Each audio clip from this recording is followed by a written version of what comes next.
All right, everyone, we'll get started. Welcome this evening. My name's Rose Sicoli. I'm Ward 1 City Councillor. I have the privilege of chairing this meeting this evening. So I'll ask that you rise as you're able for the reading of the invocation.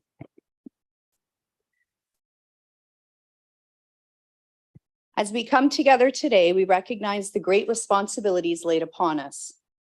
Our council will always strive to understand the needs of the people we serve and to use power wisely and well. Our purpose is to establish and maintain a city of prosperity and righteousness where freedom prevails and where justice rules. Let us also not forget those who served our community and who are no longer with us, so that we can continue to do the work we must in their memory. We can all sit. Clerk, can you confirm that the roll call has been taken? Through the chair, roll call has been taken. Perfect. Members of the committee, are there any declarations of pecuniary interest for items appearing on the agenda? Seeing none. There is one public open house on today's agenda. And the purpose of this public open house is to provide members of the public with an opportunity to speak to item 5.1, the summary of information related to S.E. Johnson, and for the council to listen to public input, either in support of or against of the planning application.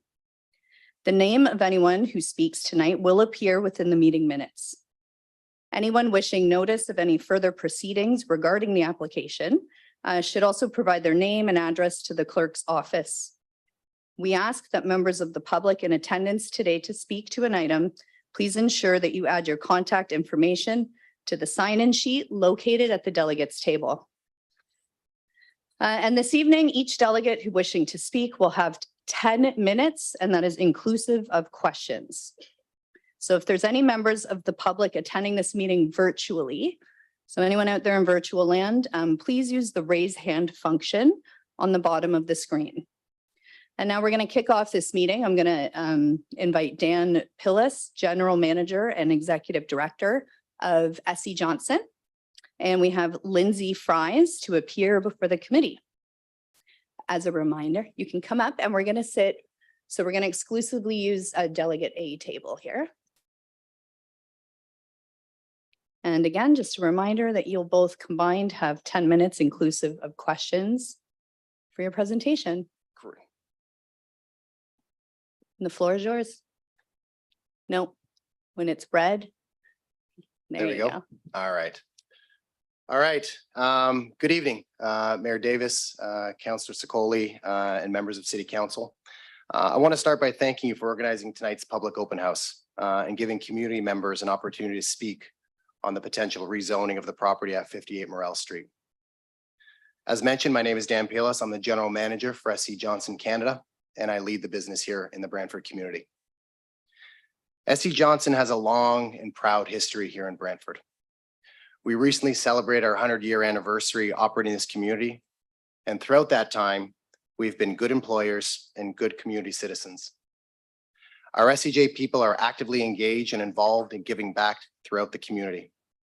We've also provided financial support, and in just the last 20 years, we've given nearly $35 million to organizations that help and support the people and families of Brantford. As many of you know, we began this journey back in early March, when we first appeared before the Planning Committee to voice our strong opposition to rezoning the property at 58 Morel Street from industrial to residential, a move that would allow construction of more than 140 townhome units on land directly adjacent to our manufacturing site on Webster Street. As we've stated before, allowing residential development to take place in such close proximity to our manufacturing operations raises significant concerns about the safety and well-being of future residents, their families, and children who will be forced to coexist with the daily activities of an industrial site, including issues related to noise, truck traffic, and odor. And based on our experience at other manufacturing sites around the world who are faced with similar residential encroachments, it simply doesn't work. And we're forced to close down, which is something we're desperately working hard to avoid here in Brantford. As our chairman and CEO, Fitz Johnson, has consistently said, this journey has always been about the future of our Brantford site, and more importantly, the conditions that need to exist in order for our business to remain here, unlock new investment technologies, and continue to grow.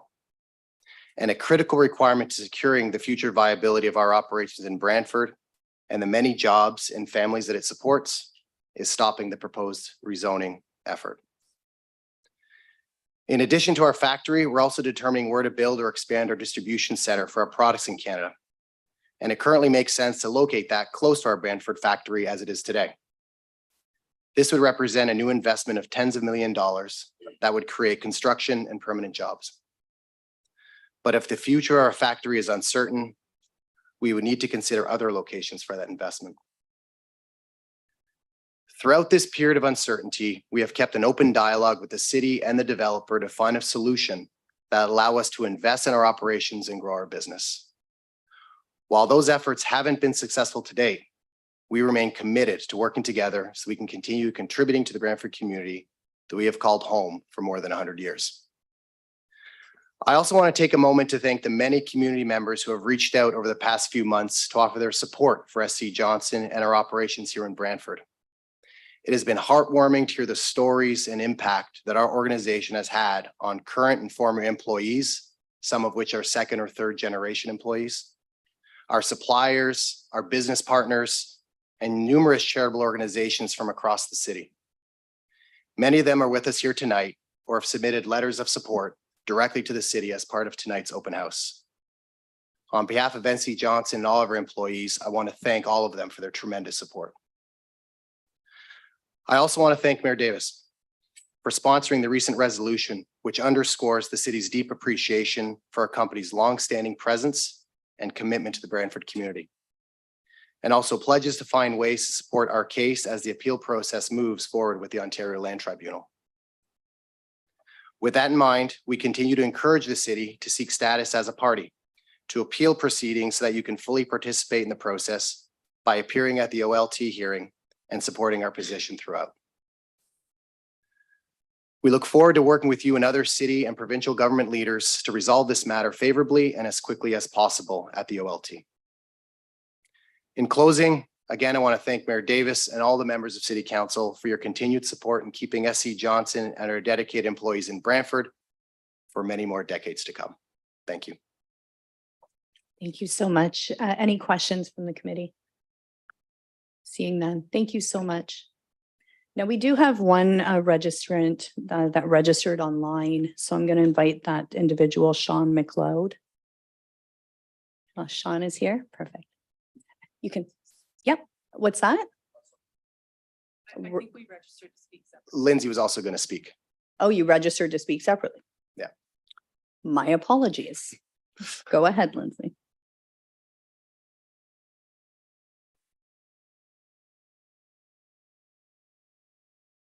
Oh, there you go. Oh, Great. there you go. Thank you. Hello. My name is Lindsay Fries. I am currently the Director of Operations for the Brantford Manufacturing Facility.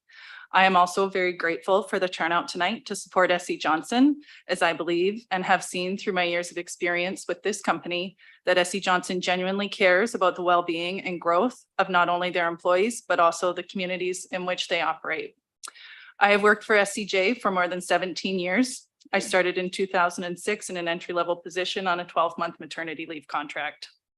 With the growth and development opportunities provided by SC Johnson, I've been able to be promoted into various different roles in manufacturing, as well as procurement and SCJ New Ventures.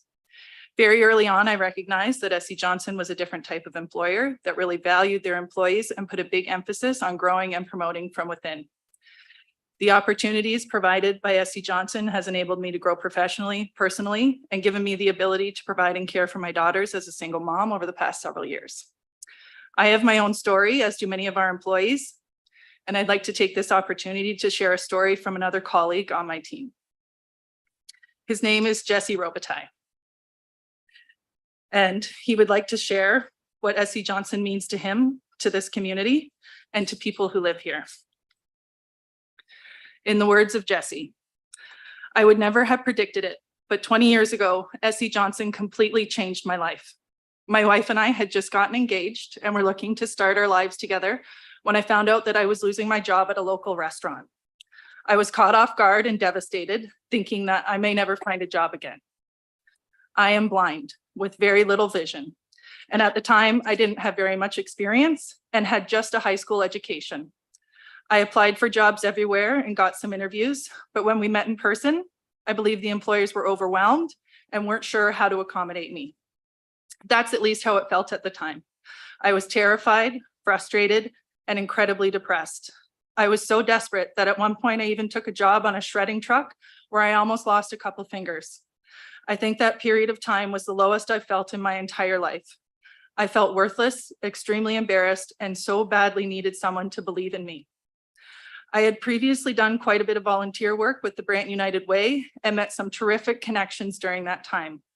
For some reason, one day, I picked up the phone and called one of them at SC Johnson, who happened to be the general manager who I had met a few times. Surprisingly, he actually took time to speak with me. I still remember my hand shaking while telling him that I was looking for a job.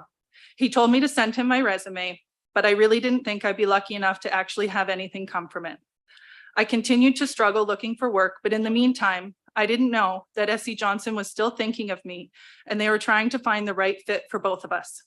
After a full year of sticking to this, the opportunity finally came when a job at their switchboard opened up. This was it. I was finally getting my chance. On June 16th, 2004, SC Johnson gave me a chance to prove myself. I will never forget that day and will always be so grateful for it. As I mentioned, this completely changed my life moving forward. You may think that's an exaggeration, but it really isn't. Most of the people in my life thought that I would be stuck on a disability pension, but I have been fortunate to have a great job at SC Johnson for almost 20 years now. As a result, I'm able to earn a great living, even own a home and save for retirement. My job gives me a sense of purpose and makes me so happy that I'm able to contribute and be productive. I can't stress enough how significant this is for someone with a disability. I know how unbelievably lucky I am.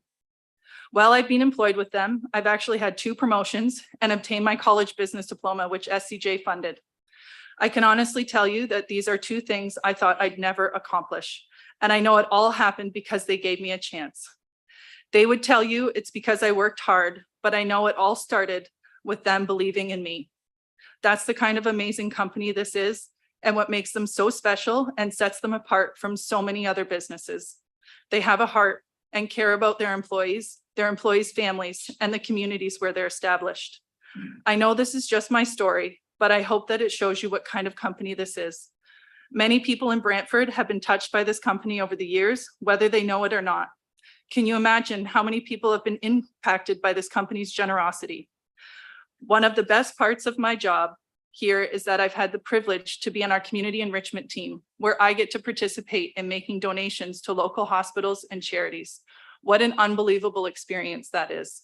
I'm so proud to tell people that I work here. Thank you for taking the time to hear this, and I hope my story helps people understand what SC Johnson means to me and so many others in Brantford. Thank you so much.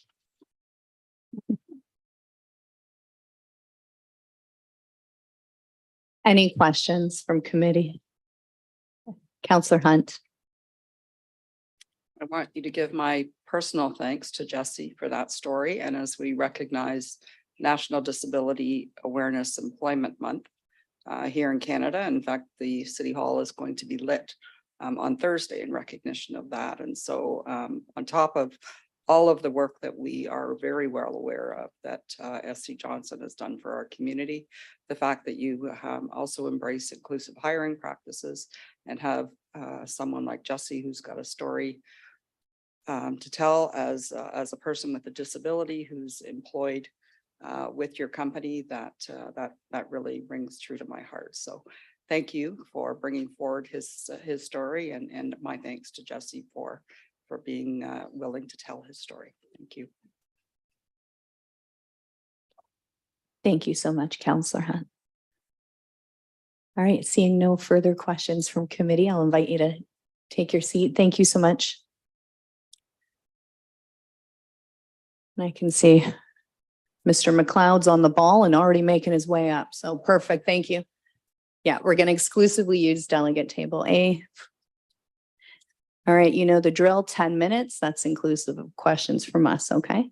The Awesome. floor Thank is you. yours. Thank you so much. Jesse is always a hard act to follow, but I'll do my best. And actually some of the stuff that he talked about, I'll dovetail off of. So first of all, good evening, Mayor, Councillor, fellow citizens. My name is Sean McLeod and I've been a resident of Brantford for over 40 years. Met my wife here in Brantford. I raised my family here in Brantford, 3 wonderful children. And I actually spent 17 years of my career working here in Brantford at SC Johnson up until 2011. So I left in, it's been a long time, but I was compelled to speak. I don't speak for SC Johnson by any stretch, but to speak on behalf of myself and some of my colleagues over the years and the great memories I have for this company and hopefully a great future. Tonight, I wanted to speak about 3 things. One was my experience at SC Johnson. Secondly, I want to speak on behalf of the nearly 2,800 people that signed the petition that I initiated. And thirdly, I have an ask of council at the end. So to start off and talk about my experience with SC Johnson, I really want to focus on the good that SC Johnson does in the community. To understand the good that SC Johnson does in the community, you have to understand the company's core values. And that core value system is called This We Believe. And it's a document, got a lot of wonderful stuff in it, but it really boils down to one statement that was penned by our founder and chairman in 1927, where he said, "The goodwill of the people is the only enduring thing in business. It's the sole substance and the rest is shadow." So you think about that, the goodwill of the people is really why the company exists. And a lot of that spills over into what they do for the community. I mean, first off, for 103 years, this company has employed generations of people, thousands and thousands of people, and generated an immeasurable amount of economic value over that time. But more than that, the company believes in making a difference in the communities where they do business and to improve the well-being. So for 4 years of my time at SC Johnson, between 2007 and 2011, I actually got to lead the community enrichment team, which Jesse alluded to earlier. It was it was an unplanned and perfect segue. During that time, I was able to work with the team on their mandate to basically, give the company's money away very generously, but also do that with their hearts and minds and muscle. And that really meant generosity through volunteering and giving back in the community. So if you'll indulge me, I want to take you on a little imaginary walking tour of Brantford. Most of us probably know the geography pretty well. So if you can come along with me, you don't have to go very far to literally bump into signs and evidence of the good that this company has done in Brantford. Just, turn left outside of this building and you walk by the Sanderson Center. You've probably been to a show there with your family. SCJ has been a longtime supporter of the Sanderson Center and the arts. Wilfrid Laurier University on the corner of Market and Dalhousie used to be the old CIBC Bank. Today it's the SC Johnson building. And when SC Johnson celebrated their 90th anniversary, they gave $1 million to Wilfrid Laurier for that building to be able to help expand their student population. Maybe you've got kids that have gone to Laurier, some that would like to someday. Turn right, go down Market Street, and you'll bump into the YMCA. SC Johnson was instrumental in giving, to get that building off the ground many years ago. Fly over a little bit to Clarence Street, and you're going to be at the food bank at the CRS. And SC Johnson has certainly helped feed many needy people in the community over the years. So let's go down Colburn Street, turn left on Gretzky. We'll get to St. Joe's Life Care and the Stedman Community Hospice. If you know or have loved ones who've been through end of life care there and long-term care, you'll know how special that organization is. And SC Johnson has been among, if not the biggest donor of both time and money to that organization, giving time in the form of volunteer hours, but also advising on their boards, various boards.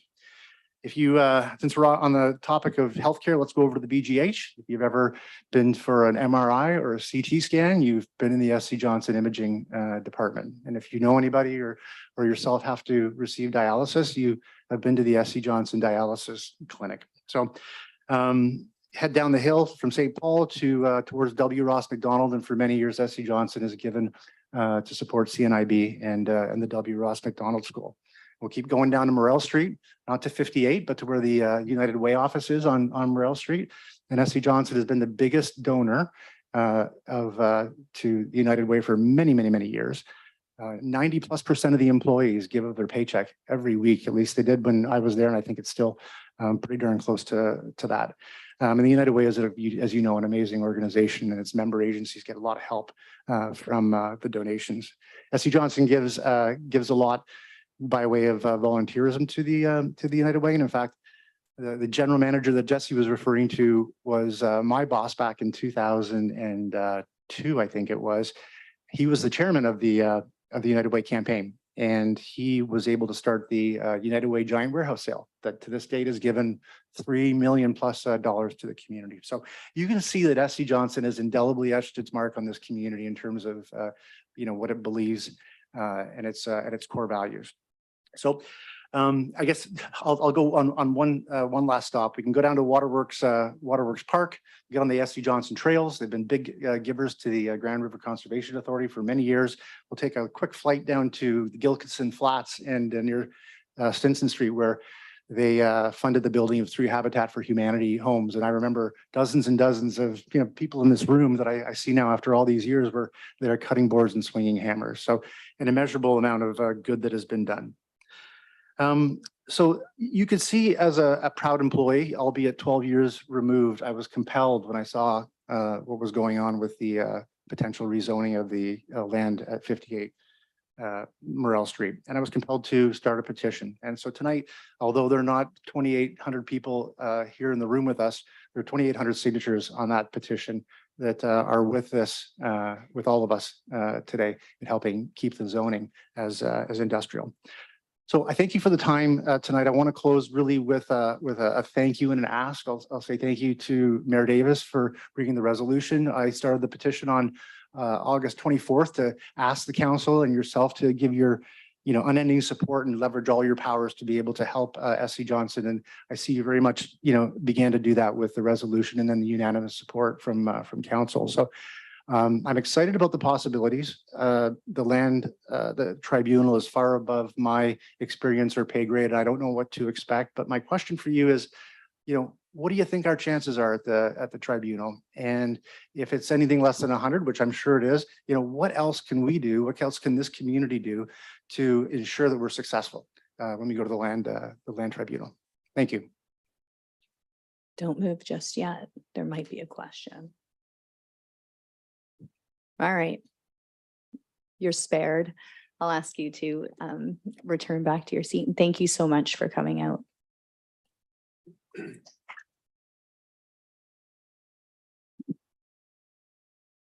Okay, so now we are going to begin in council chambers before we go out to the virtual land. So anybody who's looking to speak this evening, you just raise your hand and we'll start going through.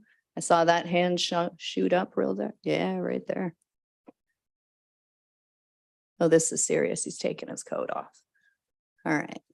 So we're going to use delegate table A.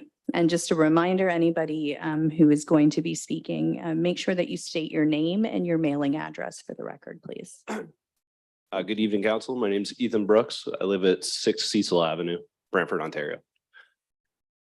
First and foremost, I want to say thank you, councilors and mayor, for your time.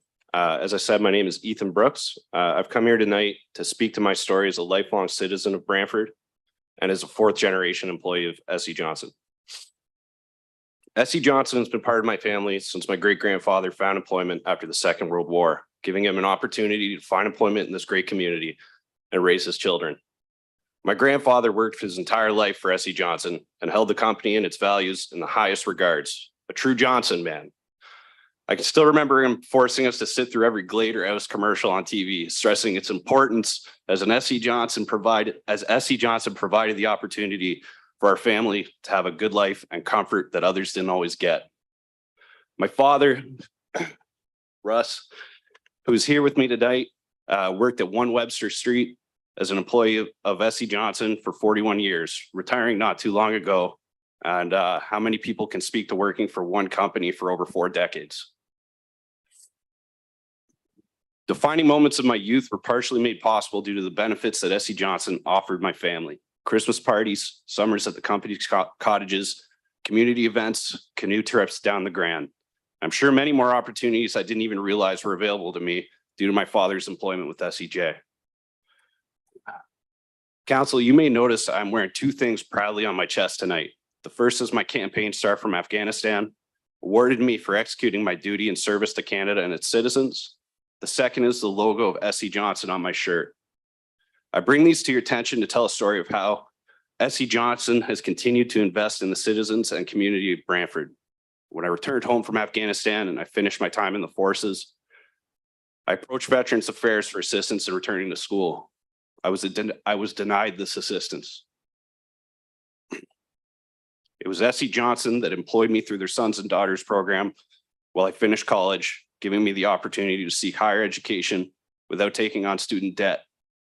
When I couldn't find worthwhile full-time employment as a veteran, it was SE Johnson who reached out with an opportunity to work full-time and make a living I didn't think was attainable post-military life. Excuse me. Every year on November 11th, when I attend our city's cenotaph to pay respect to our fallen, and Larry Rudd, my regimental brother, it is SE Johnson that gives me that day with pay, benefit that you would struggle to find under any other company. These are just a few examples of the values that a corporate citizen like SE Johnson brings to our community. I'm truly disappointed that the city of Brantford could be losing a company that puts its workers and community at the forefront. I look to my coworkers and friends who may one day want to provide the opportunities to their family I was lucky enough to experience with SE Johnson's help, and they may not get that chance. I look at the community of Brantford and see the imprint of SE Johnson on so many things that make our city and country great, like our beautiful trails, our support to Nova Vita, the donations to our hospital and healthcare centers through COVID. And it makes me sad to think that we could be losing these things over a land dispute. SE Johnson is a true corporate citizen, a family-owned company that has time and time again put its people and community first, where other public companies may not have been inclined, choosing profits over community. To run the risk of losing a cornerstone member of this community for over 100 years would be a gross misjustice in my eyes. To my fellow residents of Brantford, I ask that you please take the time to walk downtown and find the buildings with SE Johnson stamped on its walls. Take your family on the trails that let us explore the Grand River safely and easily. To our local leaders, I ask you to continue to support our cause and the company that brings so much to the community you are elected to lead. Please do everything in your power to help the company stay in our city that can provide so much for its citizens and families it employs. And finally, to our provincial leaders that may be listening, I would like to ask you to reflect on a slogan that your party ran on not long ago. Ontario is open for business. Without your support, we'll be seeing business close and leave Ontario. Thank you for your time and considerations. Thank you so much. Sir, I think we actually had a question for you after that incredible speech. The red light made me nervous, I sorry. know. Fair, we'll give you that pass. And we have Councillor Carpenter. I really want to say thank you for your service to our country in Afghanistan. Please let us recognize you as a veteran that served, please, because you are truly a veteran. And most veterans think that they have to be served in World War II, but it's not. You're a veteran. Please be recognized. Thank you. Thank you for your service. Thank you.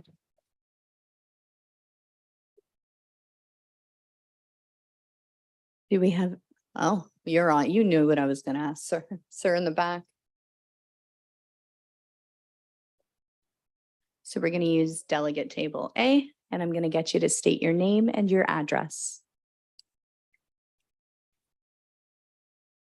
Thank you, Mayor and councillors, for this opportunity to speak to you. My name is Larry Mellors. I live at 23 Albert Ave, Brantford, Ontario. I'm here to speak not as an employee. I've never been an employee of SE Johnson. What I want to talk to you about is their involvement in the outdoor community that surrounds Brantford and Brant County.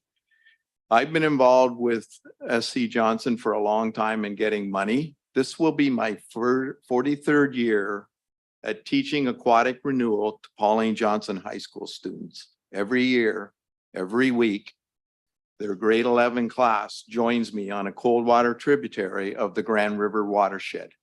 I think we all know, if we've lived here and grew up here, how important the Grand River watershed is to every one of our lives.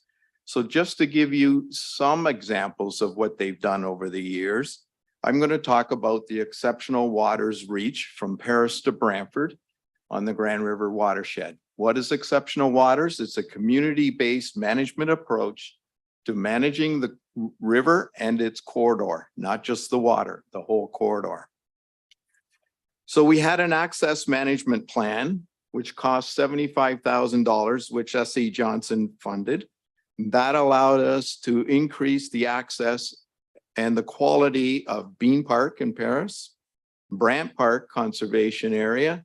I think we're all familiar with that, but there is now an access when the park is closed that allows people to access the river and launch their boats. Also, the Cockshut Bridge parking area down below where all those improvements were made, that was all possible to SC Johnson's funding.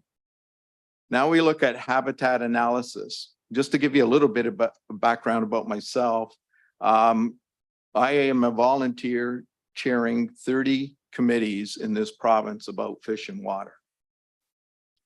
We created Exceptional Waters Project as a provincial strategy with cooperation of Ministry of Natural Resources. So we did a habitat analysis, which cost $100,000, which SC Johnson fully funded. And under that, we developed a map that shows all of the insects, aquatic insects, throughout the whole river reach, including velocities, roughness, and much more information. It developed maps for the users of this reach, and you'll see those throughout any area that you go in Brant County and Brantford. They developed the hydraulic relationships in fish distribution. It allowed us to do this. But the most important things, and it is used by Department of Fisheries and Oceans Canada, it allowed us to develop new methods for habitat assessment of large rivers that is used Canada-wide. They funded trees for many stream rehabilitation projects. As I mentioned with Pauline Johnson High Schools, we plant trees so that we can narrow streams, we can get flows better, we can improve water quantity, water quality. Those are all very important for our everyday use, not just for the fishes and not just for the insects. They funded the Apps Mill Nature Center. I think anybody who's from Brantford and attended school, whether it be in the public school board or the separate school board, we've all been educated one day or another at Apps Mill Nature Center. They also were the major funding partner for the accessibility addition and renovations at the Nature Center, which give us elevators, which give us improved washroom facilities for all users to use out there. So they've been very important in the environmental aspect of the Grand River, which all of us get to enjoy each and every day. So I think that's another thing that we need to consider to support SC Johnson in staying in the city of Brantford. Thank you for your time. Thank you so much, Larry. And I don't see any questions for you from us. Thank you so much. Gentleman in the front. Just a reminder, you have 10 minutes. State your name and your address, please. Hello, thank you for having me today, Mr. Mayor and members of council. My name is Dan Rank and I'm the Executive Director of Brant United Way. We're located at 125 Morrell Street. I'd like to talk a little bit about certainly the impact that an organization like SC Johnson has on the community and what that impact means directly to an organization that benefits from it. In my role with United Way, I have the privilege of working with hundreds of individuals and companies that truly make this community better through their generosity. SC Johnson stands out above so many. As a local United Way, They are our single largest workplace campaign. They not only contribute generously through their gifts, but they are the core driving force behind the warehouse sale, which is one of the largest, most anticipated events in this community, welcoming over 2,000 shoppers a year and bringing in hundreds of thousands of dollars over the time I've been here that have gone directly to services. SE Johnson alone probably contributes about $20 out of every $100 we raise. So to put that in perspective, and people have certainly been highlighting the wonderful impact they've done, not to be the ghost of Christmas future here when we talk about what happens if they're not here. But that means that the United Way will be able to fund 20% less services in our community. United Way is the largest non-governmental funder of services in our community. Many of those organizations will also see a direct loss of fundraising that comes directly from SE Johnson itself. It will have an impact on the hundreds and thousands of people in this community who sometimes need a little extra help. The United Way, donors like many of you that I'm looking at in front of me, and SE Johnson have been there to give that help. It's hard to think about somebody not being there at SE Johnson's level. But it's not just their direct impact that makes such a difference. SE Johnson's unique in that they have an indirect impact. We call it being a multiplier. It's not just what they do, it's what they encourage others to do. They lead by example and they inspire others to follow that lead. It's not just that they live their values. Those values spread. When we go and prepare for our annual warehouse sale each year, one of the most common questions we get is SE Johnson going to be helping out again this year? And the answer has always been, of course. People will come in. When people think about their workplace campaigns, they'll often ask us, what does SE Johnson do? How's SE Johnson do it? They set a bar, frankly, an impossible bar for anyone else almost to reach, but they inspire others around them. So their giving is exceptional. What they mean, the culture and the climate that they build in this community is even greater. Now we'll talk a little bit about the partnership that they bring, because SE Johnson just doesn't simply throw money at problems. They work with them as leaders, as partners, and as friends. They've sat on our board, their employees. Their employees run wonderful campaigns. They drive over to make sure that the trucks show up correctly at the warehouse sale for us. They make you feel like your cause is worth being supported. It's pretty exceptional to see an organization be able to do all of those things, to be able to do it and make it look easy, and to do it humbly. We don't often get an opportunity at the United Way to show our appreciation for SE Johnson. So very much thank you for having me today. It's not often I get to publicly, formally, and unequivocally tell everybody what SE Johnson means to us. And SE Johnson, thank you.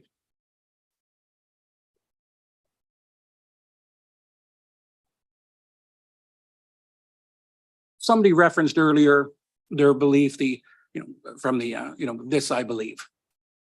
I'll kind of do it one more up, because this I know.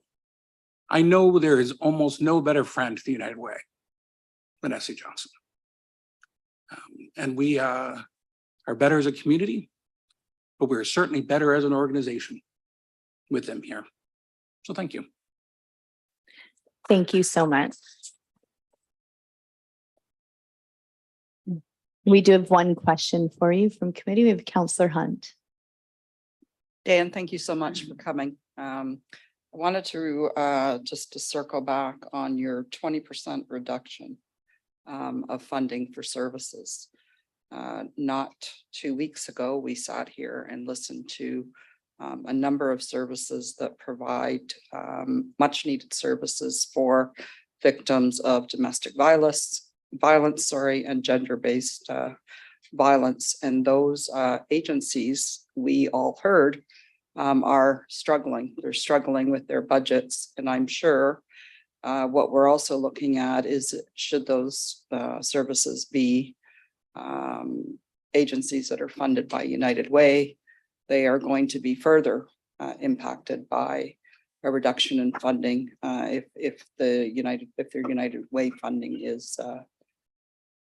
is cut as well, on top of the fact that as most not-for-profit agencies providing services in our community, they're doing so on a shoestring. So I'd like to directly ask you, that 20% of what is that in dollars? From our currently granting, that would be, likely around $140,000. Thank you would be very coming much. through there. If I could simply add into that, the one thing that I certainly do find as well, because we work directly with dozens of local service providers, if there's one theme that flows through all of them is SC Johnson. So whenever we'll talk to them or we'll get grant applications, and we'll always say, where else do you get your funding from? Invariably, their name shows up on that as well.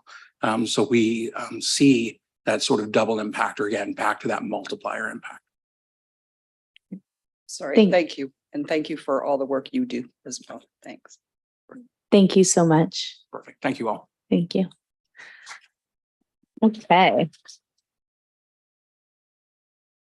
Who's next on the Price is Right?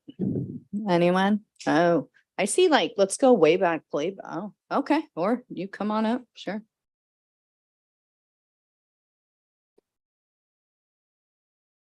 Good You have- evening. State your name and address. Thank you. Nancy Bevan, 451 Gulf Road, Brantford. Mayor, councilors, thank you for the opportunity to speak. I have been listening to my fellow employees, and they have brought up a lot of things that I have forgotten.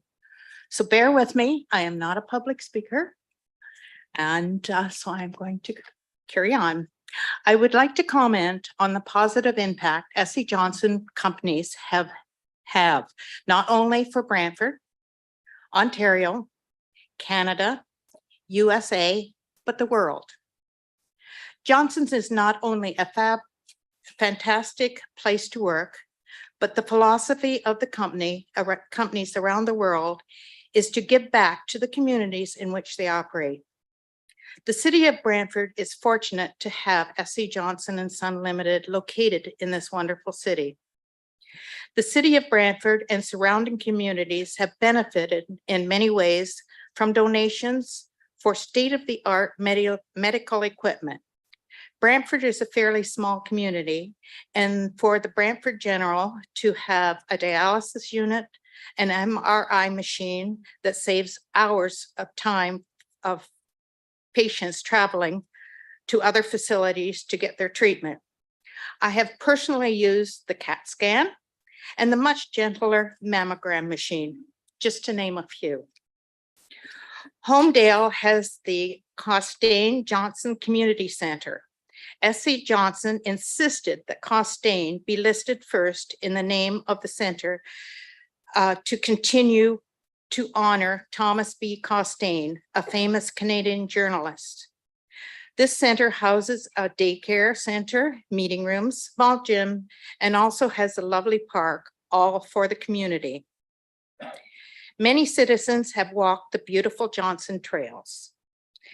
SCJ has been the top contributor to the United Way for the past several years. Contributions to the St. Joseph's Life Care Center, Laurier University, Stedman Hospice, Brantford Waterways, Brantford and Brant County Fire Department, just to name a few. Being part of the donation committee, I could go on and on about the ways SC Johnson dollars have helped the city and beyond. I also worked in engineering for several years and was in charge of the capital budget. Our budget was always heavily weighted to providing clean and healthy air and less noise and pollution for their employees and their neighbors in Homedale. If there was a problem, it was investigated and solved. SCJ is one of the cleanest and safest places to work. You can probably tell that I am extremely proud to have been an active employee for our Johnsons for 30 plus years and continue to be part of the Johnson retiree family and a loyal fan. Now let's look at the employment situation. If SCJ leaves Brantford, there would be approximately 200 more people unemployed in Brantford. The job fair this past week was an indication that Brantford has too many unemployed now, let alone adding 200 more. Can you really afford to lose 200 jobs? If zoning remains industrial, it would allow SEJ to stay in Brantford and expand its facilities. More jobs would be created, which would lower the unemployment rate. That sounds good to me. Dr. Fish Johnson has a passion for the environment. He is trying to bring the problem of plastics that are littering the oceans and waters to the forefront. He cares about the next generation. While Fish Johnson was president of the Brantford facilities, he became part of the SCJ Canada family in Brantford. I can remember him putting on his rubber boots, helping plant trees for his initiative to plant thousands of trees. I'm sorry I forget the number, but I do know we met the goal. There are a few things that I do know about the Johnson family. They are friendly, kind, generous, and very well respected. They are wealthy and strive to make a positive impact in the communities where they operate. Do you know that SCJ stopped using CFCs, and it's a big long word that I'm not going to try to pronounce, in their products several years before it was banned? SC Johnson is a company that really cares. Now for the housing aspect. I realize that we need affordable housing, but is this planned development affordable? Residents and industrial do not mix. There is always noise, odors, traffic 24/7 from factories, not exactly comfortable for close housing. This is the reason the property on Morale Street is zoned. There is a reason for the property on Morale Street to be zoned industrial. Let's keep it that way. Lastly, the infamous train ride from Brantford's late Mayor McBride persuaded Herbert F. Johnson to stop in Brantford instead of continuing on to Toronto, which led to this fantastic company being built here. Mayor McBride brought SC Johnson to Brantford, and I'm hoping Mayor Davis will use all his powers to keep it here for another 103 years. Thank you. Thank you so much.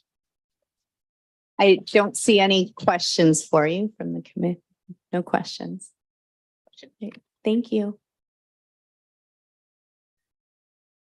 Now, let's go way back, playback, one of you. Yeah, there we go.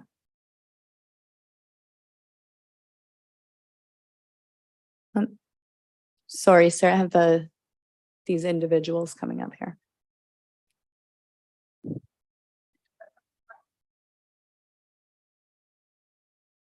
Are you guys sharing your speaking opportunity? Okay, so we're going to give you 10 minutes total, okay? Yes. And just state your names and your addresses. Thank you. My name's Jan Smitchuk, and I live at 11 Waxwing Way. And my name's Becca McClellan, and I live at 215 Sheridan Street. Thank you. I'd also like to introduce Kathy Kemp, who is with us as well from the Dollywood Foundation. Hi, my name is Jan Smitchuk, and I am the Senior Director for the Dollywood Foundation of Canada and a resident of Brantford. I strongly advocate for maintaining the current zoning near SC Johnson. This decision holds deep significance in our community, and it is crucial to recognize the invaluable contributions that SC Johnson has made over the years. I'm not alone in my opinion that SC Johnson is not merely a corporation, but also a vital element in our community. They have consistently demonstrated unwavering commitment to the betterment of our community. One of the most notable examples of this dedication is their unfaltering support for literacy. SC Johnson recognizes the importance of ensuring families have access to books regardless of their background. Over the past 8 years, SC Johnson has gifted a total of $400,000 to Kids Can Fly, our local partner, and their generous contribution has helped SC Johnson send over 250,000 books to local children through the Dolly Parton's Imagination Library. This program provides books to each month to children in the mail and and sparks a child's imagination and foster a love of reading from a very early age. Through this initiative, SC Johnson invests not just in the future of our children, but the future of our community. Early literacy is a very powerful tool for building a stronger, more vibrant community with better educated, more engaged, and more connected residents. In my role with the Dollywood Foundation, I help other communities coast to coast to coast all across Canada start the Imagination Library programs in their communities. And in my experience, SC Johnson's level of passion and commitment is unparalleled in any other community. However, their support is, the Imagination Library is in jeopardy in Brantford and Brant County. So together we can ensure that SC Johnson continues to be a pillar of our community for generations to come. Thank you, Jan. So my introduction to SC Johnson was actually when I was still a teenager, newly arrived in Brantford, when the SC Johnson Laurier building opened. And I got to go in there and appreciate the structure for the way it preserved the history of the building. And as a student, it became one of my safe places on campus. And to this day is one of my favorite buildings in downtown Brantford. I still like to visit that space. I appreciate so much how SC Johnson has invested in the community. Early on in my career, I was working at Why Not City Missions. And when we were down in the food bank in our basement there, for those of you who have been in it, we could always identify the SC Johnson products that would come in through the Brantford Food Bank into smaller organizations like ours at the time. And it was so fun to be able to hand those products over to the homeless youth and other people living in poverty who we helped through there. Later on, I had a close friend who had struggled in workplaces in Brantford, from unreasonable expectations that led to inevitable burnout, to toxic workplaces, to entire shifts being laid off. And he eventually found SC Johnson, and it has changed his life. He has been able to find secure employment and he doesn't have to jump jobs anymore. He has become a better father and a better friend because of SC Johnson. Later on, when the pandemic hit, I wasn't working and I was with my kids, homeschooling them, and Apps Mills became one of the most wonderful places where I could take them. It was safe and it was beautiful. And now I am the executive director at Kids Can Fly, and SC Johnson is just infiltrated in our organization through Dolly Parton's Imagination Library, where in Brantford and Brant County, we send almost 3,000 books to local children under 5 in the mail every month. It's a big deal. And through the United Way, SC Johnson is also helping to fund our parachute program for mothers with postpartum depression. They believe in community. And there's so many other ways too. The times that we use the TB Costain SC Johnson Community Center, it's such a resource. So I don't know what it means to have a very niche land use need that becomes a deal breaker, but I do know what it means to deeply understand my own area of expertise. And I believe SC Johnson when they say that they cannot use the land in this way. They don't make many demands. And I think that it's important that we believe them and support them because we really need them. Thank you.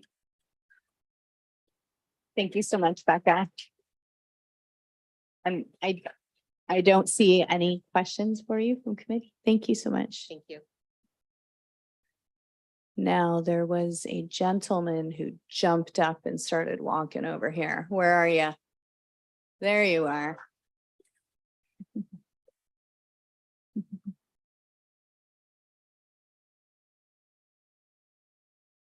Thank you so much. We're going to use table A. And just a reminder to state your name and your address for the record, please.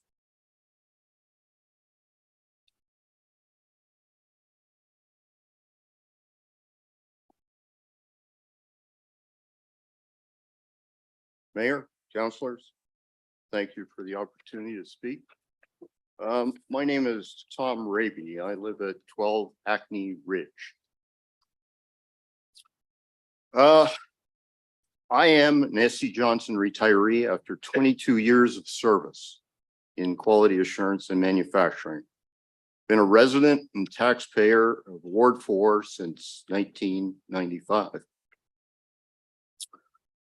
I've previously served as the United Way chairperson for the annual United Way fundraising, where SC Johnson is one of the largest donors, as we've already heard. I've also served on the donations committee or the community enrichment committee, and was honored to have recommended and helped present a $500,000 check to the BGH for the MRI. SCJ over the years has been a significant supporter of BGH, and we've already mentioned the dialysis unit and the CAT scan. I'm here to reinforce how this company is a great citizen of the city, taxpayer, and supporter of numerous charitable organizations in the city. I ask you, the elected leaders of this city, where will the hospital, United Way, Apps Mill, and many other community organizations be if SCJ were not in Brantford? I have the ability to be able to go to a rec center at SCJ as a retiree. It's a great benefit among others. I work out with some retirees that are even much more senior than me that have a history, that have a history that goes back decades. And one of the interesting things that I found out recently was that SCJ owned this property back in the late 70s and early 80s and sold it off as industrial land. And here we are coming full circle again, coming back to land that they owned at one time that's now being potentially rezoned, that was sold off as industrial land. So I ask you for your support to keep this the way it was and allow the company to remain here in Brantford. Thank you. Thank you so much, Tom. Counselor Carpenter has a question for you. Thanks for coming. Do you think that if this property ends up being zoned by a tribunal for residential, that the province should step in and the minister issue a minister's zoning order and convert it back to industrial? I'm not sure of the legalities or what's involved in that, but certainly it needs to remain industrial land. The company has made that crystal clear. And, you know, the ramifications of that changing, I think, are also relatively crystal clear. Thank you. I can't speak for the company. I can just speak for myself and what I feel. Thanks for coming. Thank you. And thus concludes your questions. Thank you so much. All right. Oh, you're on. Okay. Come on down. And reminder to state your name and your address, please. Thank you, Chair Sicoli, Mr. Mayor and Council. My name is Carl Broderick. I'm president of Hartman North America, residing at, or the business resides at 58 Frank Street. I'm also a resident of Brantford, residing at 120 Dufferin Avenue. I'm president of Hartman North America. Our North American head office and Canadian manufacturing facilities at 58 Frank Street. So we're directly across the street from SC Johnson. And they're a tall order from a standpoint of listening to everybody here today. I'm very envious of the reputation that SC Johnson has in Brantford, and particularly with the people that came up today to talk about everything that SC Johnson has done for the community. But I'm going to take it from a little bit of a different approach. I'm here today to voice the concerns regarding the proposed rezoning and development of the Morrill Street property, but also to publicly voice Hartman's support of SC Johnson. On a personal level, and as a relatively new resident to Brantford, it's been very clear from very early on since I got here that SC Johnson is clearly woven into the fabric of this community. From the SC Johnson Trail, the community healthcare system, the support of the United Way, it's really hard to miss or dispute SC Johnson's commitment to our community and some of the other initiatives and charities and services that SC Johnson has provided. It's very, very hard to miss that. This level of corporate support for community is unmatched in Brantford and likely elsewhere. But as a fellow business leader and neighboring manufacturer in Homedale, I'm very concerned about the further erosion of Homedale as a co-zoned residential and manufacturing area. Manufacturing brings jobs, and jobs bring prosperity. Our city, Brantford, has seen some pretty dark days in the past when manufacturing jobs have left the city and with it left prosperity for a very long time. This isn't rhetoric, it's fact. It's important to remember this and not allow this type of history to repeat itself. Although my goal today is to show Hartman's support for our neighbor, I must also voice concern about our business and the risk to it. If SC Johnson operations discontinues operations of the Webster Street facility, the Hartman factory is left as the last major manufacturing facility in Homedale. Combined, SC Johnson and Hartman, we employ roughly almost 500 people that support also 500 families. In addition, we provide significant spin-offs to other businesses and families that support these facilities. Hartman moved from Elgin Street roughly 20 years ago. The decision to move to this facility was predicated on stability and longevity and the ability to expand. Clearly, this stability that we once believed is in jeopardy. We had any idea that this part of the city was slated for rezoning, we would have chosen a different location. Our operation is highly capital intensive. Cost to relocate would exceed over $100 million. Doing so would cause irreparable damage to our business. And quite frankly, it's unrealistic to assume we could do that.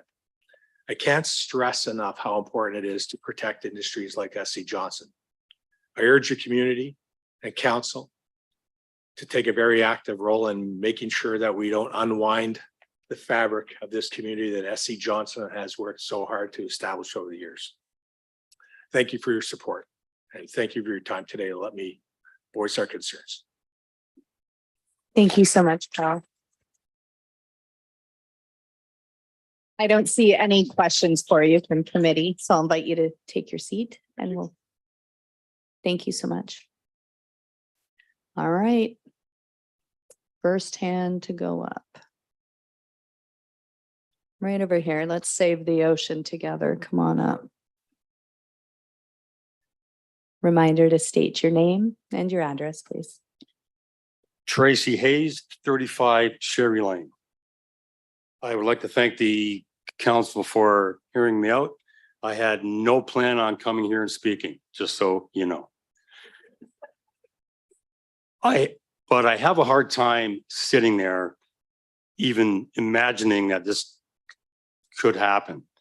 I was an employee there for 33 years, and I just like to share one of my stories. I mean, everything I'm hearing here is about money, and I get that. It's great. We need that. The people of this city need that. We need housing. We need jobs. But the last I thought, you need a job to have a house. But that's just me. Anyway, if I could just take a moment and ask the people behind me to have a show of hands of the amount of retirees that we have here. How many's out there? Thank you. So I'm 5.5 years retired. I really shouldn't even be concerned about what's happening there because I have my full pension. I'm good. I don't need a job. I don't need to know that they're still doing great and all that other stuff, but I care. And these people back here are here. Why should they even be here? Because they care. This is a different kind of company. So the story that I would like to share is, and to keep it short, even though most of these guys here think I probably can't do that. So in 2000, I lost my wife to the cancer. I had a 5-year-old and a 7-year-old. The president of the company came down, explained to me, take all the time off you need with full the benefits, full the pay and the whole shot. I was off for 8 months. So I went back. He said, if you need more time, have it. He even came to my house. This is the kind of company that you folks are looking at here. This isn't some fly by night, people are in, that people are out. People stay there. And I really believe the owner has heart, and I believe exactly what he says. He has the values that are unmatched. And, I realize it's a tough situation, but I really hope they stay 103 years. Is there any other company in this city that has been around as long as that? I have no idea. But again, though, I can't believe the amount of retirees here. So that speaks the volumes of how people care about this place. And like I said, and I always repeat myself, you can ask these nice people behind me that I can't see if they're doing it. Anyway, it's just a great place. And I won't say it again after I say it one more time. I shouldn't really give a crap. I'm very fortunate that I had a great employer for 33 years. I have a pension. I have 2 adult kids that they paid to go to a university for. I just have a hard time sitting idle and not saying what I think. So I would just like to thank you for this time. And I hope things work out in our favor. Thank you. Thank you so much, Tracy. Thank you. I love it too. Sometimes the best speeches are not prepared, right? You gave me goosebumps there. Thank you.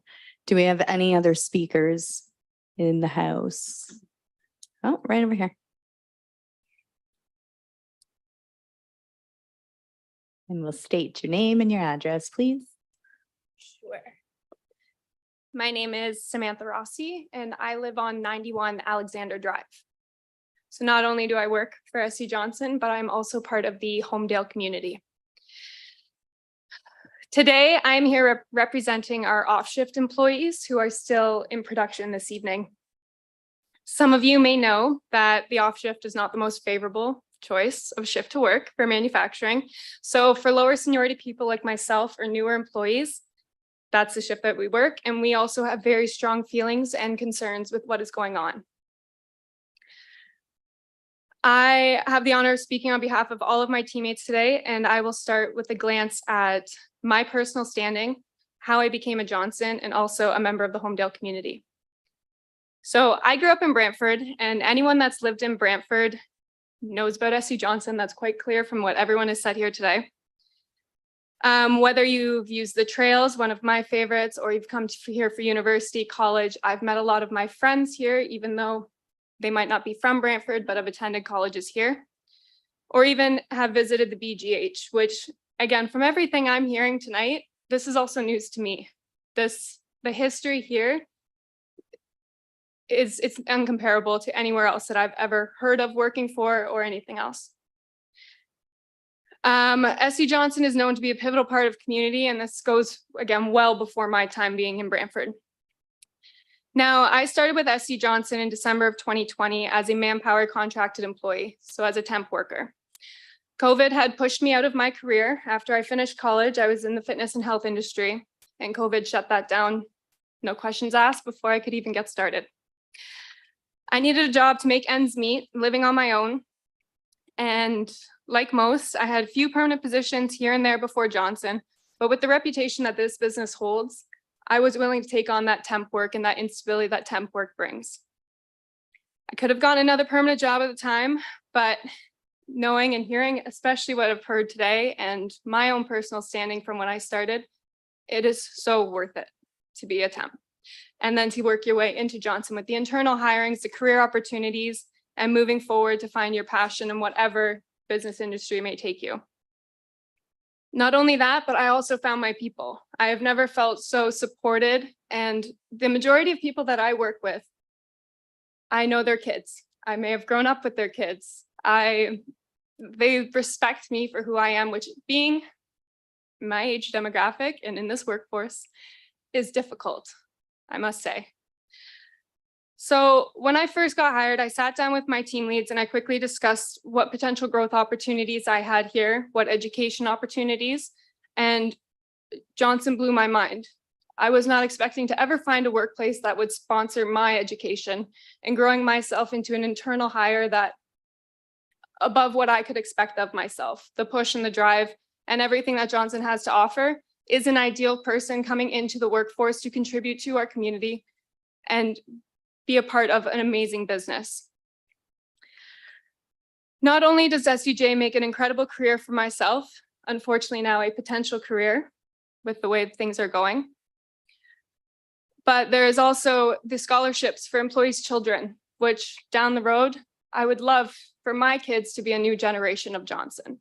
Grow through that as well. I don't have family. I'm not one of these Johnson generational employees. I want to make a name for myself and my family through this company as well. And they give you the opportunity to do that, whether it be through their scholarship programs, through job opportunities over summer holidays. Johnson is a family company, and that is what appealed to me. In December 2021, my fiance and I had purchased our first home. Awful timing, I must say, but we were there and we chose Homedale. I'm a lovely 4-minute walk to somewhere where I could work for potentially 30 years or more, probably more with the market, but it's this fun reality of being 25. So with that being said as well, Homedale holds not only the trails, which we love and we hold so dear to our hearts, but the community itself, from TB Costain and the SU Johnson building. When I was younger, I did my leadership training through the city of Brantford at TB Costain. I was part of the City of Brantford organization for youth development, Brantford Youth Council, and as well had my certification to be a summer camp youth counselor. That was done there. And it was only later when I started working at Johnson, I was like, oh my God, look at that full circle. But not only that, is they have the daycare there, which was a huge sell factor for my partner and I for the potential of our future, which when COVID happened, we couldn't see that as a future for us. And I know that with a lot of people my age and a lot of people coming in and wanting these futures that our parents had and these opportunities to then turn around and be like, I can't afford to have kids. I don't have the stability to start a family, buy a home. Johnson gave me that security, knowing that I can have that one day. And not only that, within that neighborhood, my partner also works for W. Ross McDonald. So we are so tied into that community and the quaint and the peacefulness, and it couldn't have been a more perfect fit for us. And we thought if we started our perfect dream. That's when this uncertainty came in. And to my surprise, from everything I've gone through in the last 3 years with working at Johnson, never in my life could I've ever fathomed that this would be the place to close. I've watched gyms close. I've watched small businesses close. COVID, we all watched how that affected the business market, the housing market. There is no hope.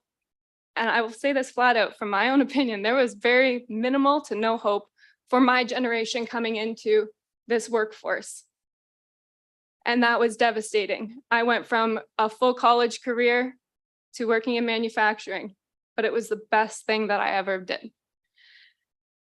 And the rezoning of this land not only puts employees at risk for losing our jobs, but the city also losing a pivotal partner in this community, the Homedale community no longer being the peaceful, family-oriented, quaint, focused community in Brantford.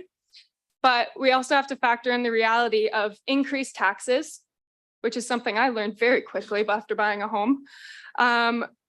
Vehicle volume, it's quiet. Yes, we have the odd transport trucks that come in that we work very hard to accommodate this community on. The loss of support from Johnson is devastating for this community. And the loss of jobs, of course, I'll say that again and again and again in this written speech, but it is the biggest factor. This is the reality for many of my coworkers after talking to them all night yesterday, all the way till 2 a.m. We're concerned with job loss because for us, job loss means loss of home, loss of family support, loss of structure, and having to start over from a stable, whether it's a 5-year career, 10, 20, 30-year career even, where people would have to start completely fresh. And going into your retirement, God, I don't wish that upon anybody. This affects hundreds of people in our workforce and so many more in the community.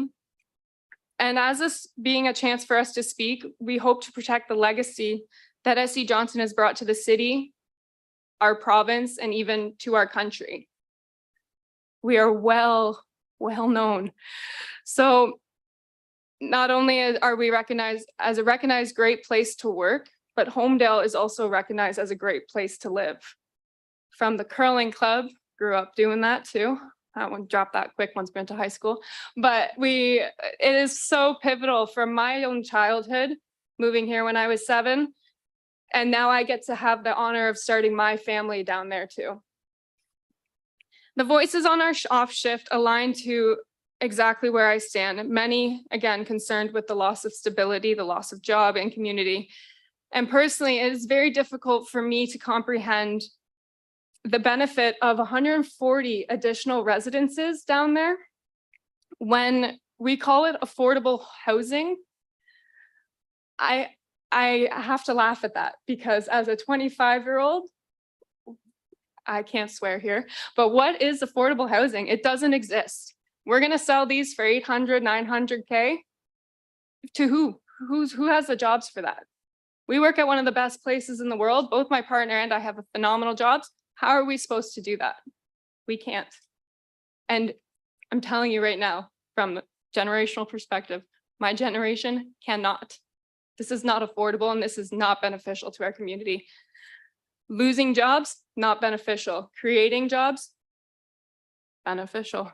So with all of that being said, our loyalty stands so strongly with SCJ, not only with You the have community as 15 well. seconds left. I'll wrap her up.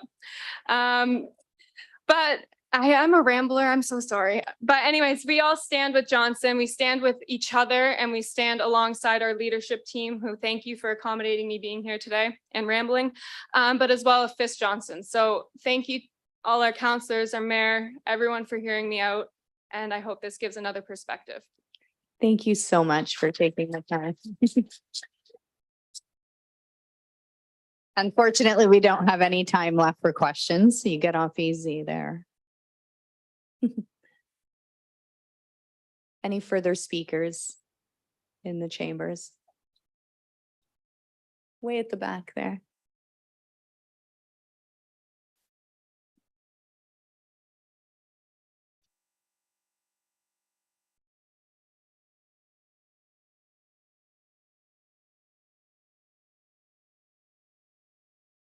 Yep, right over there. And just state your name and your address for the records, please. My name is Sajid Kamadia. I live in 269 Amberley Boulevard in Ancaster. Another generational 27-year-old. I want to give a big thank you to the city for setting up this committee of the whole. And having it just really shows that you care about exactly what this great community has to say about the rezoning. Before I begin, like I said, my name is Sajid Kamadia. I work as a senior financial analyst within SC Johnson. And what I'm going to say today, it may come across as being biased about the company, in support of the company. However, we can't deny the positive footprint that this company has made within the community. And I'll touch on this briefly. The impacts of the rezoning of, on the city of Brantford are negatively both a financial and a social impact. Specifically, if the rezoning is in favor of the applicant, i.e. the developer. The city has done a great job with providing the public on a summary of information related to SEJ. It's really a 35-page summary, this stack of papers here. And it's part of the agenda within the meeting today. It's on the City of Brantford website. And it just gives a financial impact if SEJ were to leave. And some notable examples, many have said it, I'm just gonna reiterate it, is $35 million of funds to support the development of the community within Brantford, with its stay in 103 years within the community, a $75,000 donation to St. Joseph's Mobile Mental Health Clinic so that they can stay active for another year, and a $150,000 donation made to the Brant Community Healthcare System in the purchase of a new integrated monitoring system for emergency departments. And I can keep going on, as to what this exhibit has to say. And it's a really good exhibit. I do encourage those, who have not had a chance to read it to, definitely look at it, because financially speaking, Brantford will lose a lot if the OLT sides with the developer. Now, what this report does not show is the social impacts that one can only see if they actually work in SC Johnson. You've heard it a lot. You've heard all of these different speeches, especially the one with Jesse. I am proud to say that I have worked in this company for 1 year and 5 months. My time here, I have found that the generations of families who have worked in SC Johnson, where the current generation still work here today. And that's years of Brantford blood that runs in those employees, in their children. Their livelihoods is cemented in this community. And do you know why that is? It's because this company not only gives back to the community, but it also gives back to its employees. And, some fun ones that I can talk about is like food trucks, ice cream trucks, giving thanks for recognition of work that's done in each department, and especially doing that within town halls for all of the employees to see. I mean, that's an amazing thing to do, and giving recognition for that is amazing. Many of the employees have worked in SCJ who I know for over 10 to 20 years, and that's just a lot of time. I'm a 27-year-old, and I'm still in my youth, in my prime, and one of the things that I want to do within my age group is to get a house. And this exhibit does not show the financial opportunities that can be provided, for those who want to look to settle down here and be closer to SCJ, or any company that does so well to its employees. After hearing about what's going on with this rezoning, I've stopped looking for a house in Brantford for 6 months, just because of the fear that if I, buy a house here, and then, what happens with the rezoning if it becomes residential, and then we have to move. So something like that, you just stop doing it. My hope is to continue to walk the sidewalks towards the office, the office entrance in Brantford, with a smile on my face, and reach the same number of years as many of those who work at this company today, and many more after that. Thank you again for listening. Thank you so much. I see no questions for you from the committee, so you can have a seat. Thank you so much. Way at the back.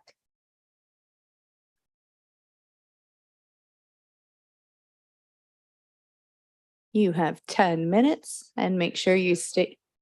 What's that? Mr. Popular here is going to give a presentation. Okay. Just remember your name and address, please. My name is Russ Brooks. My son spoke earlier, 63 Tutilla Heights Road. I'm not going to take any time up here talking about how great the company is and what they've done. I think anybody in this room knows that, and I'm sure all you sitting up here know that. So coming from Two Heights, we used to be in the county. We were annexed by the city. That's the first time I heard about the tribunal. You don't want to go to the tribunal. Oh my God, the tribunal. You know, it's like, who are these boogeymen? They're appointed people. Who they're appointed by, I'm not sure. Probably the sitting government. So they're going to lean that way, but that's fine. What I want people to leave here doing is asking themselves some questions. It must be frustrating for you, elected officials to the city. And what you want to do or say could go to the tribunal and they'll override you and they're not elected.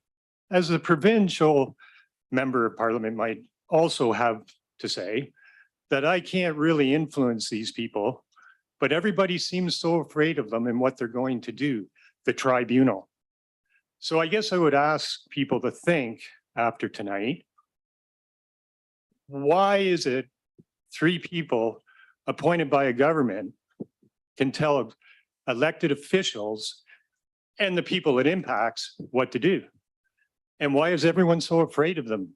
That's the other question I've never got an answer to. I didn't get it from the county. I did call the mayor. Mr. Mayor, thanks for calling me back. My counselors, he didn't call me back. Thanks a lot. But we had a 40-minute conversation. I don't know if you recall. And you brought it up and how they're impartial. So I worked there 41 years. I'm in my 60s. I'm maybe a little cynical about impartial. Maybe I've seen some things, what happened in the county, that makes me a little cynical. And it must be frustrating for you people to have your hands tied, and you probably do, by these 3 horsemen of the apocalypse coming from Toronto.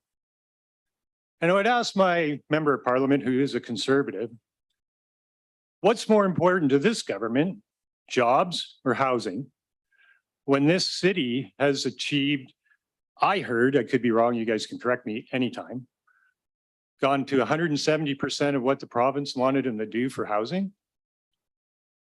Am I incorrect with that? Have we exceeded the number they gave? We have, Mr. Mayor? Thank you. Okay. So what's more important to this government? Not you guys. The people I can actually talk to in effect, that I can come out and they'll listen to me. But you can't do anything because of the 3 horsemen? I really think as a people, not this council, we need to think and ask some questions of our elected official. What's that all about? And I do believe the tribunal was put together by the previous government, which was liberal. So you can take any stripe you want that left us in this place. So thanks for listening. I know you all probably appreciate what Johnson's has done. My son's 4th generation. We go way back. Again, these people need to ask themselves what someone did, I think Mr. McLeod mentioned, what else can we do? We could ask our provincial government, who are these people and why are they doing this to us? And why are elected officials so afraid of it going to tribunal? Like I said, I lived through it with the county. And the only people I saw benefit were not the people that it affected day to day, but there was some people that got to trade some land and do some other things that did very well by it. So, you know, you get cynical. So everybody behind me, thank these people for listening. I'm sure they don't want to see Johnson's leave, but you need to leave here and ask yourself who's next on your list. And it might be our Boma, I believe it is his name. So thanks for listening. Have a good night. And I wasn't supposed to talk either. Thank you so much, Russ. Anyone else looking to address the committee this evening? I'll ask again. Anyone else looking to come up and speak? Mr. Clerk, do we have anyone online? We do not, Chair, but you can also ask a question for those online to raise their hand virtually. So for anyone online, if you would like to speak, you can raise your hand. Virtually use the raise hand function on Zoom. All right. Oh, I do have one. Mr. Gary Burns.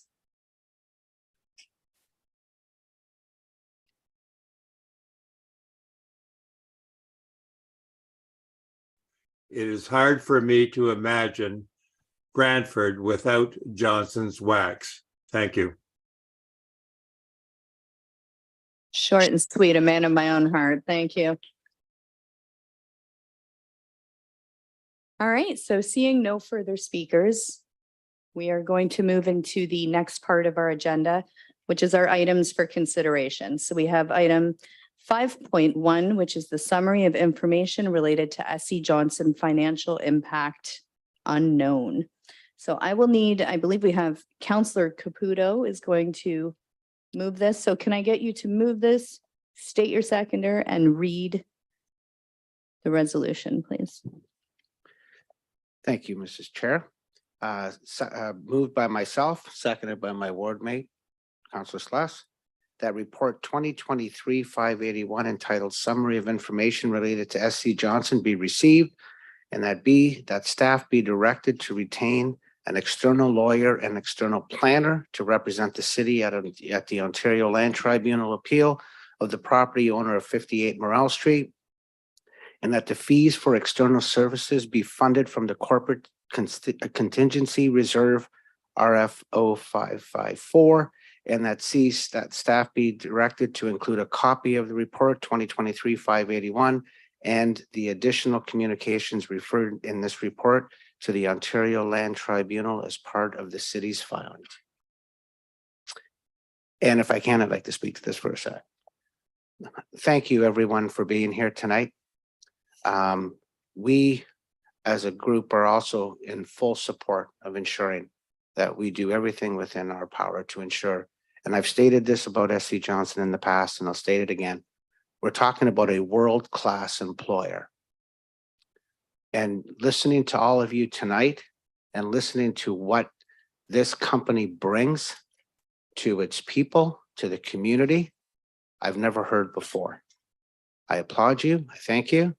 Just a special shout out to Ethan. If you got a few minutes to come and talk to my sons and about what it's like to be a true humanitarian, salute to service.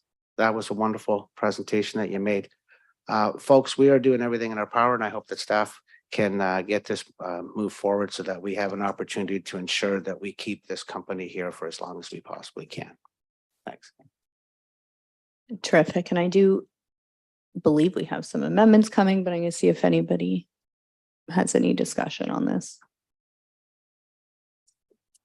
Seeing none. Mayor Davis, I do believe you have an amendment you'd like to bring forward. Yeah, before I bring forward the amendment, I did want to say that personally, I very much understand the SC Johnson story and legacy in our community. I was the chair of the Brant United Way about 8 years ago, and know full well the impact that SC Johnson had in respect to the Brant United Way and how important it was for that campaign, and been involved in many other organizations, as we all have, where we see and have seen the impact of SC Johnson, not to mention just the fact that it's a great employer and has done a lot of good in our community. So what you have before us is, and unfortunately I might get a little bit technical here, but just to explain what we're dealing with. So the way the planning process works in Ontario is that the final word on planning matters is the Ontario Land Tribunal, which used to be known as the OMB, and it's been in place for decades. And it's now before, what was the OMB is now the Ontario Land Tribunal. Generally, it's one person who makes the decision after listening to all the evidence that's presented by the applicant builder and those who are opposed. Generally, that person's appointed by the province, and generally they have experience as a planner, or they might be a lawyer or former politician. So when it goes to the Ontario Land Tribunal, it's like going to court. You either win or lose. There's no middle position. And that's, of course, great concern to our community, that the future of this company in our community is going to be in the hands of one person. who will not be from this community. They'll be from some other part of Ontario, and charged with the responsibility of making their decisions in accordance with what are called provincial planning policies passed by the provincial government. And so to me, it's of great concern. It's of grave concern to all of us that this decision will be in the hands of one, and sometimes they appoint 2 or 3 appointed persons.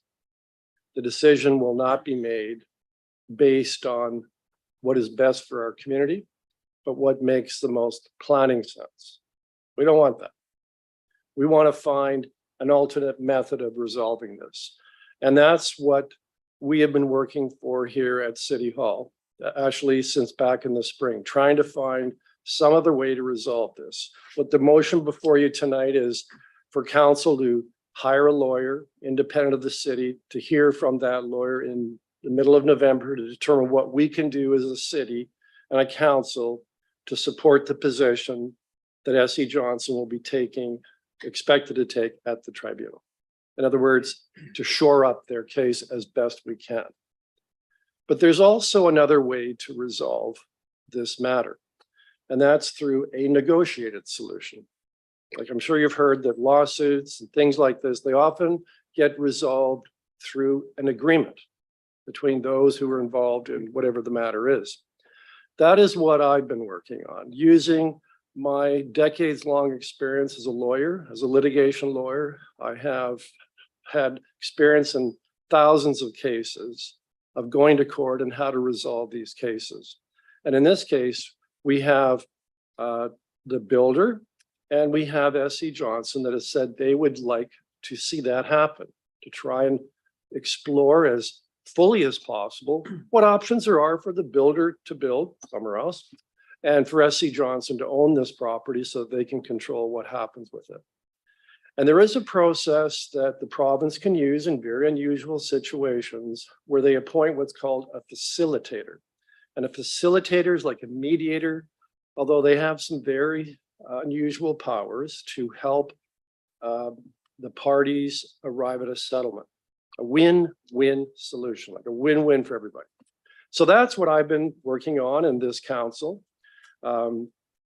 I made a request of the Minister of Municipal Affairs, Paul Calandra, right after Labor Day, that the province consider doing that because they have the power to do that. I told the minister that I would be personally involved as the mayor of the city, representing the city, to see that all the options are fully explored. We have representatives from S.E. Johnson if they agree to participate, and I understand they will. And also from the builder, who I also understand has said they would like to participate. I hadn't heard from the province in over 4 or 5 weeks. So I was in Mayor Davis went to Queen's Park today. And I got a good photo up there with the Bulldogs, but that isn't really why I was there. I was there because working with Will Boma's staff, I had a 15-minute sit down with Paul Calandra, who's probably one of the most busiest ministers in the provincial government. He heard me out to make the case for a facilitation. He's promised me that we will soon hear from the provincial government. And I'm going to remain optimistic that what we're going to hear is that, yes, there will be facilitation. And then both the builder and the city and S.E. Johnson will have control over it, trying to resolve it, not some tribunal member from another part of the province. So I have an amendment in that spirit, which is so that Paul Calandra knows that it's not just the mayor asking for this, but that it's council asking for this. And so my amendment is that this would be D, that City Council respectfully requests the Honorable P. Calandra, Minister of Municipal Affairs and Housing, appoint a facilitator to mediate discussions between all the parties involved in the appeal of the property located at 58 Morel Street. So looking for a. And I understand this is seconded by Councillor Caputo. Yes. I don't think I need to say anything more. I think. Are you sure you don't want to speak more? No, I think I've spoken long enough. Okay. So I do have Councillor Carpenter that indicated you'd like to speak to this amendment. I'll wait till after the amendment. Okay. Anyone looking to speak to the amendment? Counselor McCreary. Chair, thank you very much. And may I say what a good job you've done in running this meeting tonight. So I'm fully supportive of the mayor's amendment.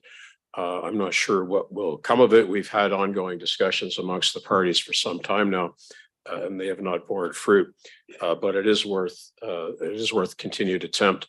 I will hark back to what Councillor Carpenter said, which I think is most germane to this discussion, that the minister can, with a stroke of the pen and unilaterally, implement a ministerial zoning order, which could freeze the zoning on this property like that.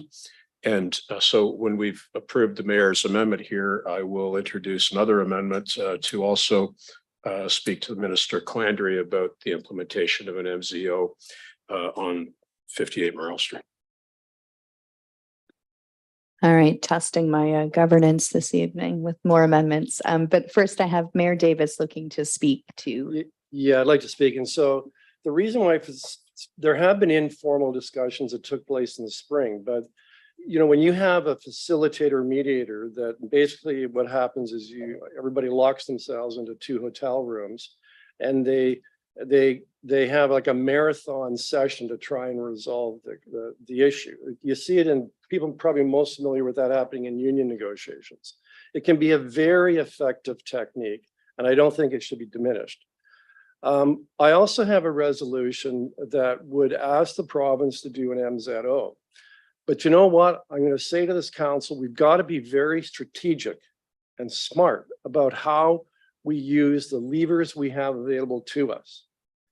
If we ask the province, and the province can say no to an MZO. In fact, when I was at Queen's Park today, they were being lambasted during question period for the use of MZOs. So it certainly is a strategy. It is something we should use at the appropriate time, and after we've had the legal advice from the lawyer we're going to be requesting. And probably the province would be more inclined to do this if they've seen the full negotiation settlement process exhausted, right? And so if we're asking on the one hand to do facilitation, and then on the other hand asking the minister to lay down the hammer, what do you think is going to happen? Right? I'm going to suggest to you that if we do that tonight, do both, you might as well say goodbye to SC Johnson. If you want the cooperation of the province, we should do it very strategically and use that when it's the best time and the most appropriate time to use it. And there may well be a time that we need to use it and want to use it, but I say let's use it very strategically. Thank you so much. I have Councillor Van Tilburg speaking to the amendment. Thank you, Mayor, for getting to Toronto today and getting back in time for this meeting. I'm going to be in support of your amendment.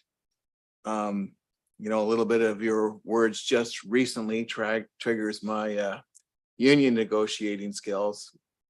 And I believe you are correct in what procedures and when we want to bring things forward. The latter that's mentioned that may come up following, it's very effective, and we certainly need to have that in our toolbox. But I do believe that it may not be the time to implement that right away if we get a no. So I want to support your amendment, and thank you for what you've done. And my comments will follow afterwards when I believe this will pass. Thank you so much. Any other speakers to the amendment? Councillor Sless. Thank you, Madam Chair. I'm certainly in support of the resolution as its amendment as it's been presented. I would have one question, and that is, do we have a more honed in timeline for the tribunal to kick in? I know it's measured in months. Is it 8, 10 months in that range? Do we have anyone from staff? Is there anybody that can answer that question? Jeff? Through the chair, Jeff Daly, legal counsel. We do have the first step in the tribunal process scheduled for the middle of November. At that point, we'll be asked to schedule hearing dates. And that will depend largely on the timing and the length of time it will take to run the hearing. With 3 parties and potentially 3 to 4 experts per party, if it were to be a contested hearing, probably about 9 days to do a hearing. And the OLT schedule would push that out probably a year from the time the CMC is scheduled. So if we have a fully contested hearing, 3 parties and 3 to 4 experts per, that's about ballpark the timing you're looking at. So thank you for that, Jeff. So Madam Chair, from my perspective, it would appear that that we have some time to do this negotiation. It would appear that we have 8 or 10 months, probably very safely, and maybe even a little more. So I think it's important that we start this process. I think it's important that we let the folks in Toronto know that we're serious about it. And I tend to agree with the thinking that I think we have to go through this methodically. And I don't think we can just pull both guns out and start shooting. I think we have to have a target and aim at that target. And I think you can only aim at one target at one time. So I think due process to me would make sense that we request the facilitator, let the facilitator's skills play out, get the parties together. And if that appears to be a dead road, then we move to the next level of our artillery, and that would be to look for a minister's order. So I'm in agreement with the process laid out by the mayor. I think it makes sense. And I think we don't have the luxury of a lot of time, but I think we have the luxury of having enough time to do what needs to be done. So I'll be supporting that, and I'll see what the other amendments are, but for the present, I'm supporting what's on the floor with the mayor. Thank you, Madam Chair. Thank you so much, Councillor Sless. Councillor Sullivan, you've indicated you want to speak to the amendment. Thank you, Madam Chair. I too will be supporting the mayor's amendment. I think what we should be doing with the option for the MZO, though, is we wait off until we get the actual hearing date, and then we strategically plan that into another amendment at a later date. Thank you. Seeing no further speakers to the amendment. Clerk, can we call the vote on that? And this is your first meeting and you are doing so awesome. I just want everyone to know how awesome you're doing. Thank you.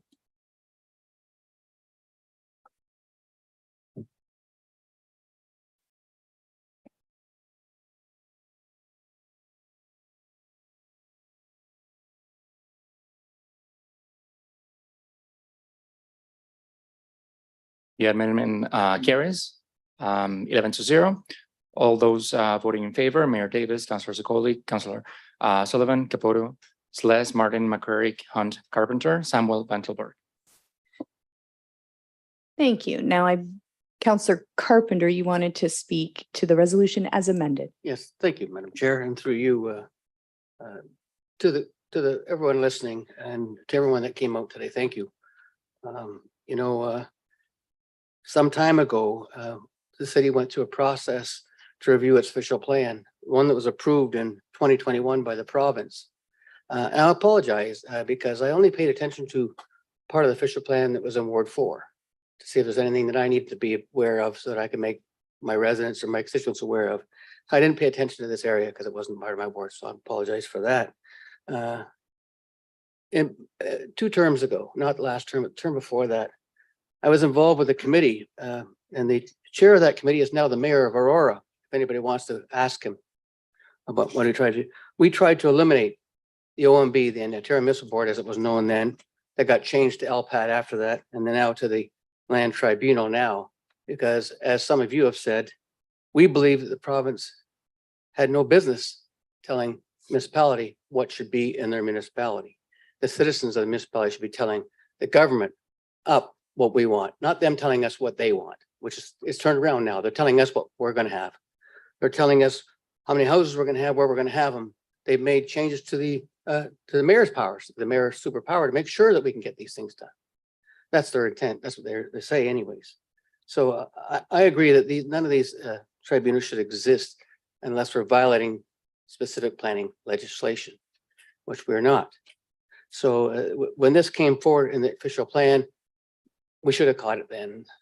We didn't, for whatever reason. The official plan document is very detailed, very difficult to understand, and sometimes very dry to even go through. And to speak to SC Johnson hasn't been the only company. They've been the leader for sure in providing quality jobs and quality respect for workers. Tiger Cat comes to mind. The man that talked about losing his wife to cancer. I know a friend of mine had the same experience with Tiger Cat, same kind of results. So I would like to think that SC Johnson has done more than just what their policy and procedures were. It's spread to other industries in our community. It's made us a better community in lots of other employers. We've heard that from the employer right next to you that was assisting today. So we have a lot of really good employers. We don't talk about it enough. Brantford's kind of known, and I've been here my whole life. We're not very good at patting ourselves on the back and talking how good we are at what we do. We're pretty good at talking about how not good we are. And this is one of the largest crowds I've seen speaking about how important this issue is to you since the Airedale issue when we filled the room. You know, people speaking up for what they believe in is so important to our community. And I'm just so proud of everyone for showing up. Thank you very much. Thank you so much. Councillor Van Tilburg, please. Thank you all for taking the time out of your evening to come here. Since this city hall has been built, this is the first time I've witnessed in this chamber all the overflow rooms filled. And to the person that came in to speak on behalf of her shift and co-workers, there wouldn't have been room for them here, but you've been heard. And I appreciate that. Appreciate all the passion that you've brought. You've said many of the things that I would say, but I could never say them as well as you. And each of us all knows our own little part of what SC Johnson has done. Small part. And when you start hearing it all together, I'm floored. I don't think I knew a tenth of it. And the spin-off effects and the runoff effects. And we think about those same things when we talk about logistics and flow. We were just talking about the local jobs here, let alone the jobs that it affects. And it affects many. It was mentioned by one of the presenters, and I thank her for that, because I had that on my talking points, which was that job fair had 800 people looking for work in this city. And this city has been growing quite rapidly. And I know that in 6 months' time, there'll be 1,600 people looking for work. And we don't need to add to the negative aspects of that. I've been through that. I've been through all the hard. I think it's when Richard says we don't talk about the things we do well. Well, we've got tonight to do it because I've spent much of my life having to talk about things we haven't done well because I've went through many of those rough times in the community. As you know, I'm probably a steel worker. And after tonight's meeting, I will be going in for my night shift. So I feel the grind like many in this room. And I know the value that it is much better to have a job to complain about than it is to have no job at all. And when you hear those experiences that people are saying about how when they find the right job and it provides the stability, that makes an enormous difference in someone's life. There are no words for that. Because I've been in those positions where I've been in unstable work. So I feel it with many of you. I can tell you right now, as this council has learned, they're more than ready to go to bat for you. We're all ready to go and fight for you. We do have our backs up against the wall in the same ways and things that were mentioned on how the land tribunal works. And I believe that these options that are being put forward will be the best step forward that we can take under these circumstances. And so we all have to work together. We are all in this boat together.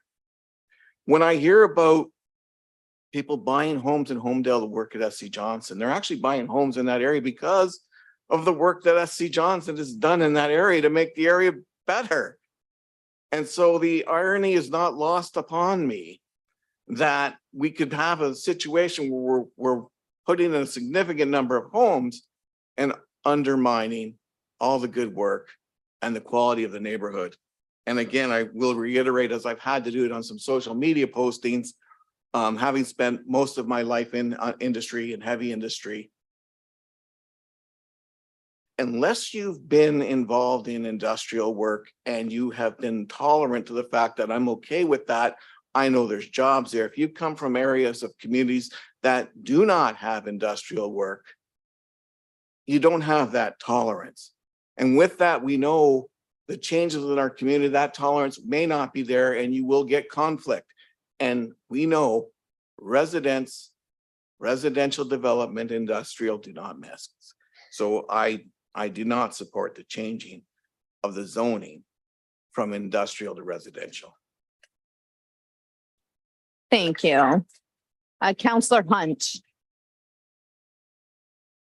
Thank you. And through you to everyone in the room, I want to thank those of you who came and spoke and those of you who didn't. And I look around the room and I have been in Brantford my entire life and I can see people that did not come up and speak that I know quite well because I've been involved in this community for as long as I've lived here too. To Sam that came up and spoke, she grew up with my daughter. So it was great to see you. But I think what I want to get across to all of you is that community engagement is so very important. And so for you taking your time to come and speak to us tonight, even though quite frankly, you're preaching to the converted, because I can speak for myself and my fellow counselors, we are all on the same page. But having you come out and speak or just show your support means so very, very much from a community engagement standpoint. And that gives us more ammunition, if you will, to go forward to the Ontario Land Tribunal or through a mediation process where we can demonstrate that it's not only the mayor and city council, but it is all of you who are here representing so many voices in the community, that this is such a very, very important issue for us to get right. So from SC Johnson to the employees, to the retirees, and to everyone else that is here tonight that came forward in support, thank you from myself. Thank you very much. Thank you so much, Counselor Hunt. Up next, we have Counselor Sullivan. Thank you, Madam Chair. I want to thank each and every one of you for coming out. I applaud you for taking time out of your schedule to speak to this very important matter. I was actually challenged earlier today by somebody asking me why we're having this meeting. Why are we going to just have another feel-good meeting? And I think you guys have all come up here and proved that this is more than just a feel-good meeting, and that this is a meeting that's going to bring some change and change in the positive way for SC Johnson. And I will continue to help and fight for this company to stay here for the foreseeable future. Thank you. Thank you, Counselor Sullivan. Counselor Caputo, you have the floor. Thank you, Madam Chair. And I'd like to reiterate that you are doing a fantastic job. Folks, when this came to light in the early spring, I was brought forward to the planning committee, and I'm not on that committee, but my ward mate is. And I came that day because I knew how important this was to our community. And during that process, I got to meet some wonderful people from SC Johnson. And we have, since that time, have had numerous meetings. Councillor Slash, myself, Mayor Davis, Brian Hutchins, CAO, and we have worked tirelessly trying to find some other type of scenarios and solutions that we can do to ensure that not only do we do it right for the community, but we do it for the company that has been really the foundation of this city for well over 100 years. The tribunal is the tribunal, but your voices are going to be heard by them because of what you presented tonight. From my personal business perspective, I hope that I have a staff that would be able to come one day and be able to talk about working at the environment that I'm in, the way you folks have spoken tonight, from current employees to retirees. I applaud you and I applaud SC Johnson. You're a world-class company and we're going to do everything in our power to ensure that that stays here. Thank you for being here tonight. Thank you for having your voices being heard, and I applaud you. Thank you. All right, I have no further speakers in the queue. Oh, Counselor Slass. I don't know where the queue is. I thought I was in it. I'd first like to thank everybody for coming out this evening. What you've done tonight's not easy. Most people don't like speaking in public, and you folks got up and you did a remarkably incredible job. So thank you for that. I think you've helped build a strong public record of your thoughts on this rezoning, and that's important for us to carry forward into the negotiations and into the processes that are coming forward. You know, this whole thing, the whole issue to me is contrary to conventional thinking. You're going to build houses for people who don't have jobs because you built the houses and the company left. If you think that through, it makes zero sense. It's not logical. It just doesn't, to me, make sense. You can rest assured that there's open communication. Mr. Pierce from Washington, thank you for coming. I'm sure you do your Christmas shopping on air miles. You've been coming back and forth to this community for a number of times. When my phone rings, my wife says that it's Mr. Pierce from Washington. She hears your voice come up. So we've spoken that many times, and I appreciate that open dialogue because it's helped keep things moving along. You've certainly come up with some suggestions. We've talked about them and we've implemented. So I thank you for that, Mr. Pierce, and for your entire contingent. You are all doing yeoman's work. You're doing what your heart says you should be doing, and you're doing it well. So I would say to the folks out there tonight, you've come and you've spoken and you've been heard. And I think that's important. You just didn't speak. You spoke to the folks that were listening to you. And we've listened to you. And from our perspective, you make a lot of sense. So we'll be carrying that argument, that sentiment forward, as the mayor's resolution has indicated. That gives us a groundwork to go into negotiation with. We now have on record the community saying this is something that's very important to us. We want you to move this forward on our behalf. And we are more than pleased and we are eager to do that for you. So again, thanks for coming out. For those that have traveled distances, have a safe trip home. And hopefully the next time we meet, it'll be a party. So keep the faith and we'll keep working at it. Thank you. Sorry for missing you, Counselor Slass. We do have Counselor McCurry. Chair, thank you. Thank you very much for that. And without belaboring the subject, your presence here tonight is exceptionally important. This committee made the mayor's resolution initially a little bit better by doing this tonight and by going into the community and quantifying and qualifying exactly what SC Johnson means, not just to you, not just to us, but members of the community, beneficiaries that we've heard tonight from the largesse of the company. And I think what goes unspoken tonight is the volunteerism that SC Johnson employees demonstrate. And I've been involved a little bit in that with one project here in the city of Brantford, and it was phenomenal to ask a question and receive an answer forthwith and in a positive fashion with enthusiasm. So the numbers that we have put together in the report and your presence here tonight in numbers is not just for our benefit, I think, as was said earlier, but it's for the benefit of the next step that we are embarking upon, which is for us to support and aid you in making your case to the province of Ontario, who are the final arbiters of what will happen on this site. So your participation tonight goes into our record, which we then can use as part of our argument to try and make sure that this company is with us in body and spirit for many more years to come. And again, thank you for coming tonight, for your support. The applause, although it's contrary to our rules and procedures, was much appreciated.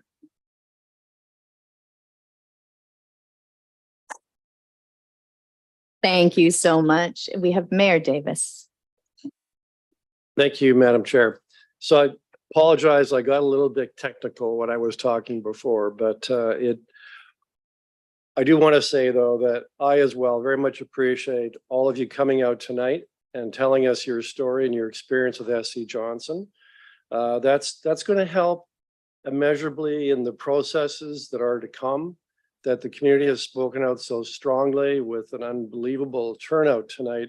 Plus also, I listened carefully to what you each said, and that helps me as I advocate on behalf of our community in SC Johnson, helps me to tell a better story and a more complete story of the importance of SC Johnson to our community.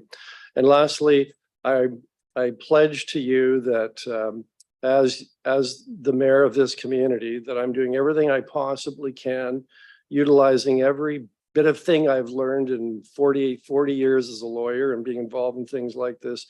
And also that I learned from my council colleagues.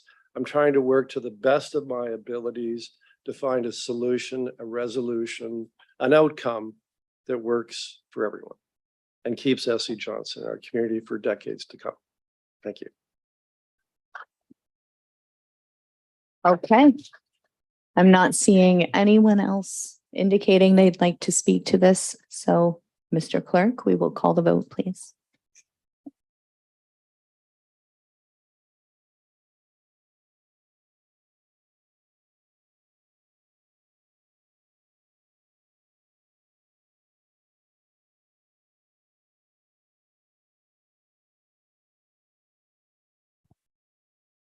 The motion has amended, carries on a recorded vote of 11-0. Those voting in favor, Councillor Vengelborg, Samuel, Carpenter, Hunt, McCurry, Martin, Celeste, Caputo, Sullivan, Sikoli, Mayor Davis. And thus concludes our evening. We have no resolutions. We have no notice of motions. And thank you all for coming. Oh. The motion's already been passed.